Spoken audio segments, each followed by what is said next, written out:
আপনি কি জানেন আপনার প্রতিদিনের ছোট, ছোট কিছু অভ্যাসে আপনার জীবনকে পরিবর্তন করে দিতে পারে। তাই আমি আপনাদের জন্য এই ভিডিওতে নিয়ে এসেছি সামান্য কিছু টিপস।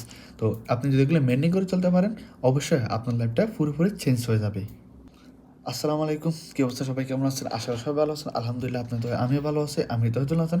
আপনাদের যদি কোনো নিত্য নতুন কোনো প্রয়োজনীয় কোনো ভিডিও লাগে, এমনকি টিপস লাগে, তার জন্য আমার এই চ্যানেলটা সাবস্ক্রাইব করে রাখুন।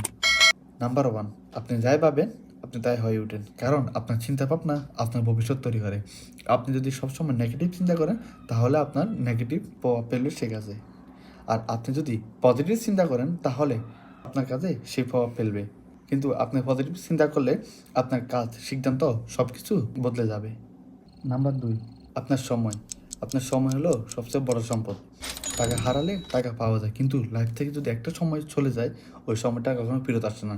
তাই আপনি সবসময় চিন্তা করবেন আপনি এই সময়টাকে কী করতেছেন এবং এই সময়টাকে কী কাজে লাগাচ্ছেন।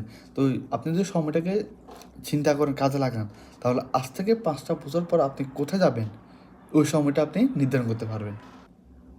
নাম্বার 3, আপনি আপনার পরিবারের সাথে কীভাবে চলতেছেন, কীভাবে সময় কাটাচ্ছেন, আপনিও কিন্তু ধীরে ধীরে তেমনই হয়ে উঠবেন।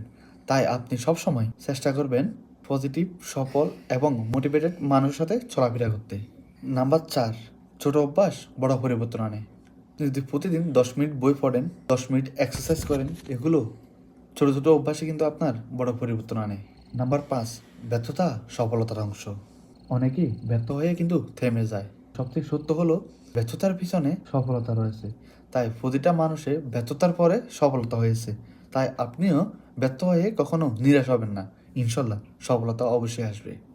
নাম্বার 6, আপনি যত বেশি শিখবেন তত বেশি এগোতে পারবেন। আপনার স্কিলই আপনাকে অনেক দূর নিয়ে যাবে। তাই আপনি সবসময় সব কিছু জানেন, তবুও আরও জানার চেষ্টা করবেন। তো আমরা সবাই ছোটো ছোটো জিনিসগুলো মেনটেন করে যদি চলি, ইনশাল্লাহ আমরা আগামী 5 বছরে অনেক দূরে এগিয়ে যেতে পারবো। তো সবাইকে একটা কথা বলি, একটা কথা আছে, শিক্ষার কোনো বয়স নাই। তাই আমরা সবসময় সব কিছু জানার চেষ্টা করবো, যদিও জানি আরও কিছু জানতে চেষ্টা করবো সবসময়।